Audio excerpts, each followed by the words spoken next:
Hey, good day. This is Antonio Cheeks with Taking the Next Step today. And today is pretty interesting. As you see in the thumbnail, I messed up my knee. So let me give you some backdrop to what's going on. So recently, this year, as a matter of fact, some of you may know, some of you may not know. I'm trying to make sure this is stable here. Some of you may know, I've been working in ministry for, I believe, really doing service for 15 years, about 15 years, serving in ministry. And in the last couple of years, I've actually started working full time in ministry as my job, while still providing, personal development, self-leadership training, when I'm not at work, for you people here. So with that being said, in the month of August, I was ordained in the ministry. So, now, I'm called Reverend Antonio, which is interesting. Being that I've always been someone who never thought that I would be doing something at that magnitude, that with ministry. Anyway, one of the duties that you are privileged to do is baptisms. As a licensed minister, I wasn't able to do baptisms, but as a ordained minister, now reverend, I can actually participate in the dunking people in the water. That's the part. So I did other things in the baptism service, but the dunking part, where you take people down, that's the part I was not able to do, and now I can. So I got my first assignment last month to get in the water, had on the water suit and the gown, or the like saying gown, but the anyway, cloak, very reverendist, and got in the water. And we had, now some of you are gonna probably say this is a lot, but I must say for our church, it was a small group. It was a group of about 35 people was being baptized. And so this is my first time. Really didn't get a whole lot of information about what to do once I got in the water with the people, and how to handle them. Until I got there, I was talking to a dear reverend that was there, and he helped me out greatly. And one of the things he told me was that when you, as the people, now don't judge me, y'all. Don't judge me, because I'm gonna tell you this.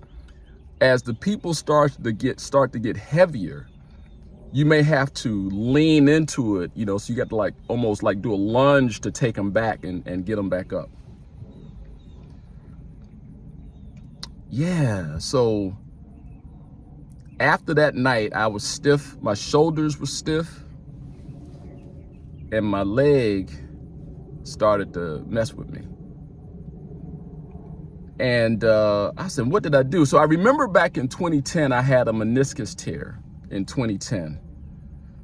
And so I made an appointment to come see the orthopedic. Well, I'm actually in the parking lot now, so that's why I'm doing this car thing. I don't want to forget this. I want to get this to you. So I made an appointment with the orthopedic to check out my knee.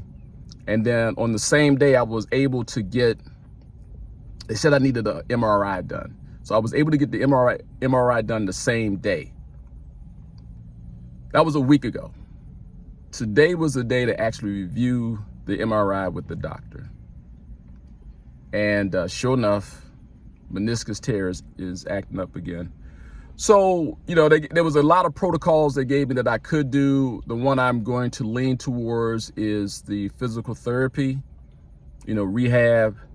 And because the swelling is going down, I'm moving good. I can do, I'm squatting. I can body weight now, not any weight, but I can squat. But the bottom line is that I need to be conditioned for ministry.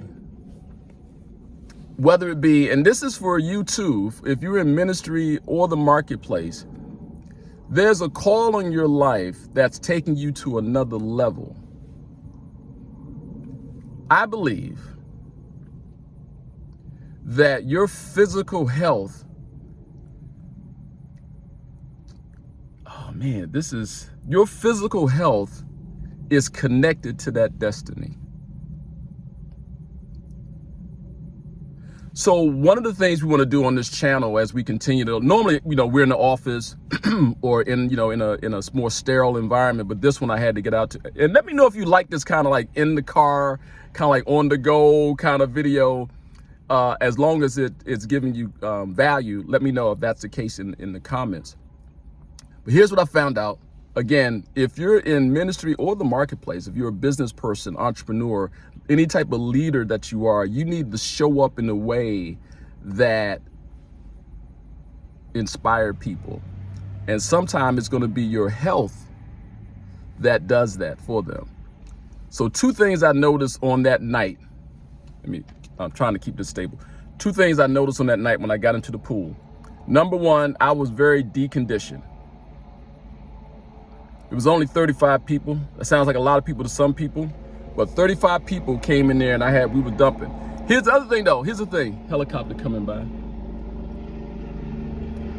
All right, that's the thing. We're doing stuff outside and not in the studio. So only 35 people. I know that sounds like a lot of people, but they told me that I had to dip, like step into it as they got heavier.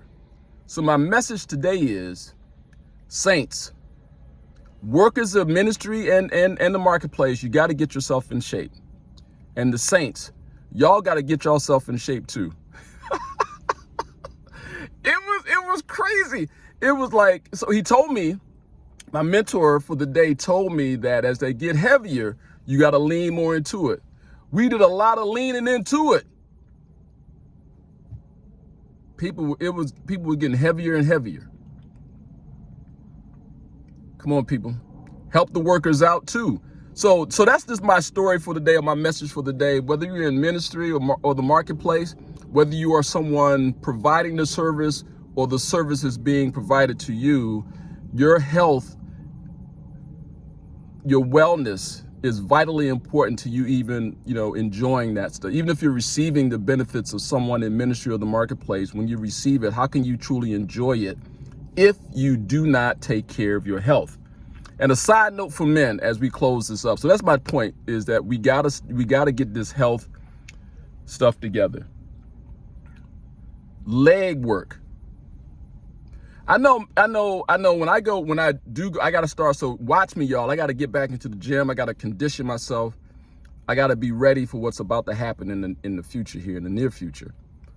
But when I would go into the gym, women would go straight to the leg machines or the leg squat rack or whatever the case may be.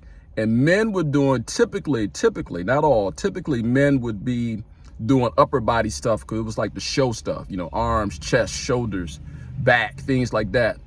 But I'm here to tell you today, all that stuff is just, it's like vapors, I guess. It will fade away if your legs aren't in shape. So if you're starting a program right now, you want to make sure you are incorporating, I would say, probably more than 50% of your workout should be considered leg work. We'll talk about that a little bit later, because, for men, a lot of your testosterone is stored in your lower body. So if you get that moving, that's another story. We'll talk about it later. I'm coming up to my time on these videos. But I wanted to let you know my knee is going to be all right. We're going to be back to, I want to do these videos. I want to get something out at least once a week to you. I don't want to overdo it on you, and I don't want to overdo it on us, our team. But we'll get a video out. But this one was about, I guess it ended up being about health and wellness. So take care. My knee is okay. I have to start rehab. I'm going to make the appointment for physical therapy. And I'm going to start getting back in the gym with the primary focus on getting these legs together. These are the 2 things that are going to take you to your next step. How can you take a step with bad legs? Let's get it together, folks. Again, this is Antonio Cheeks with Taking the Next Step. If you like this kind of video, say so in the comments. Like this video. Share this video with someone you think it might benefit. Maybe they're going through a body injury or something like that. It's going to be okay. Let them know that it's going to be okay. And also, if this is your first time seeing this video and you like this content, when we talk about personal development personal development, go ahead and subscribe to this. Okay, again, this is Antonio Cheeks. This is the video for this week, live in the car. Let me know if y'all like this kind of stuff. I don't even know where to look. I'm looking all over the place. I think I need to bring my regular camera because I'm using my phone, which is really, if you're trying to do like some video stuff and you don't think you have enough equipment, these daggone phones, man, this stuff is quality. I'm seeing stuff I don't want to see on the video camera. But anyway, let me know if you like this stuff. I'll try to make it more stable. I'll do some of these every now and then, these little pop-up videos. But I'm going back into the studio and do some more videos. Anyway, again, take care. We'll talk to you real soon. Enjoy yourself. Take the next step. Get it done. Bye-bye now.